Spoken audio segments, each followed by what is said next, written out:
UPSC को भारत का सबसे मुश्किल एग्जाम माना जाता है, लेकिन हाल ही में सामने आए ट्रेनी आईएएस पूजा खेड़कर की दिव्यांगता से जुड़े मामले ने यूपीएससी पर तमाम सवाल खड़े कर दिए हैं, जिससे सिविल सर्वेंट बनने का सपना देख रहे तमाम युवा संशय में आ गए हैं। ऐसे में इस मामले की पूरी गंभीरता के साथ जांच की जा रही है। इस बीच हाल ही में पूजा खेड़कर के मामले में बड़ा अपडेट आया है। दरअसल उनकी मां मनोरमा खेड़कर को हिरासत में ले लिया गया है। पुलिस की टीम उन्हें लेकर पुलिस स्टेशन पहुंची है। इससे पहले पुणे ग्रामीण एसपी पंकज देशमुख ने क्या कुछ कहा था, सुनिए। मनोरमा खेड़कर के मामले में क्या अपडेट है उनको? उन्हें हमने सुबह में महाड़ से डिटेन किया है। शी इज ऑन हर वे और अब उनसे इंक्वायरी करेंगे। उसके बाद फर्दर लीगल एक्शन उनके खिलाफ ली जाएगी। किन हालातों में, काफी दिन से आप लोग ढूंढ रहे थे, किन हालातों में? वहाँ पे एक होटल में वो पाई गई है और हमने उनको इंक्वायरी के लिए हमारे साथ हमारी टीम उनको लेकर आ रही है। अभी डिटेन ही है? जी जी सर, किस तरह की आगे की क्या प्रोसीजर होंगे उनको पुलिस स्टेशन? जो भी लीगल एक्शन होगी उनके ऊपर। वहीं ट्रेनी आईएएस पूजा खेड़कर को जिस अस्पताल की तरफ से दिव्यांगता का सर्टिफिकेट दिया गया था, वहां के डॉक्टर्स ने इस मामले पर जानकारी दी थी। ये सही बात है कि उनको जो विकलांगता सर्टिफिकेट है उनको अगस्त 2022 में इशू किया गया था। यहाँ पे उन्होंने अगस्त 2022 में जो एप्लीकेशन ऑनलाइन करा था उसके तहत वो एप्लीकेशन यहाँ पे वाईसीएम हॉस्पिटल ने रिसीव हुआ। उनकी जांच हुई उसमें 24 अगस्त 2022 में, और उसके तहत जो भी पाया गया, हमारे जो विशेषज्ञ हैं ऑर्थोपेडिक्स के, फिजियोथेरेपी के, उन्होंने जो पाया उनके लेफ्ट नी में, तो उसके तहत उनको वो सर्टिफिकेशन इशू करा था। सर, जो विकलांगता सर्टिफिकेट दिया जाता है तो इसमें कितने % अगर होते हैं तो विकलांगता कहा जाता है, और आपने कितने % का उन्हें ये सर्टिफिकेट दिया है? बेंचमार्क डिसेबिलिटी जो है वो 40% है।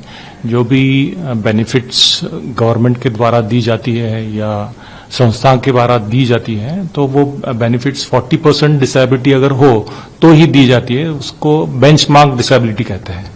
जो ये सर्टिफिकेट प्राप्त करता होता है, तो ये कितने बार उसका एप्लीकेशन कर सकता है? आपकी तरफ से कितने बार उन्हें ये इश्यू किया गया है, और आगे भी उन्होंने आपकी तरफ कभी उसके बारे में डिमांड की थी क्या? एप्लीकेशन का जो तरीका होता है वो ऑनलाइन तरीका होता है। एक बार एप्लीकेशन करने के बाद जो रेसिडेंशियल एरिया जो हॉस्पिटल्स को मार्क्ड है, उसी हॉस्पिटल में जाके वो असेसमेंट करना पड़ता है। एक बार वो हॉस्पिटल से यूडीआईडी सर्टिफिकेशन इशू होने के बाद री अप्लाई नहीं कर सकते unless and until it is again enabled by the social welfare department.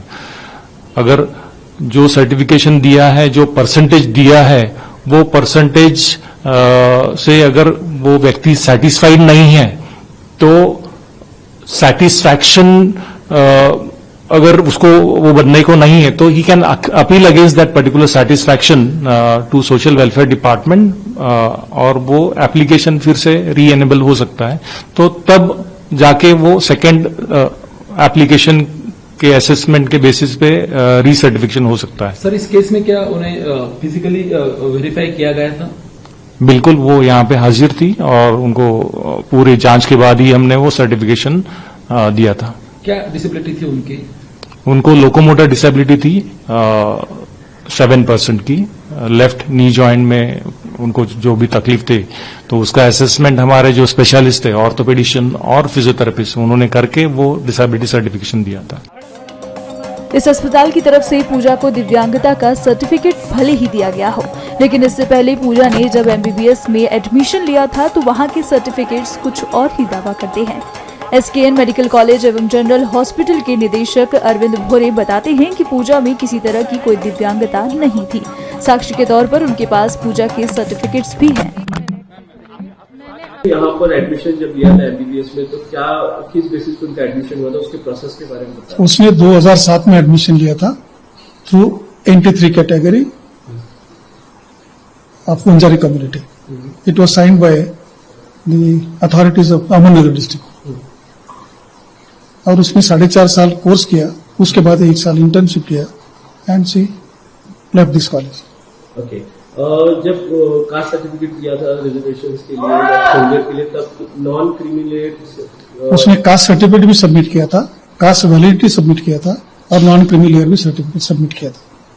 Okay, non criminal का सर्टिफिकेट सबमिट किया था। और उसकी क्योंकि एमबीबीएस करना था तो मेडिकल फिटनेस भी देखी जाती है, तो उसमें क्या क्या क्राइटेरिया थे और क्या क्या उसने बताया था? इसमें तो मेडिकली फिट है, तो इसमें कोई डिसेबिलिटी नहीं दिखाई है।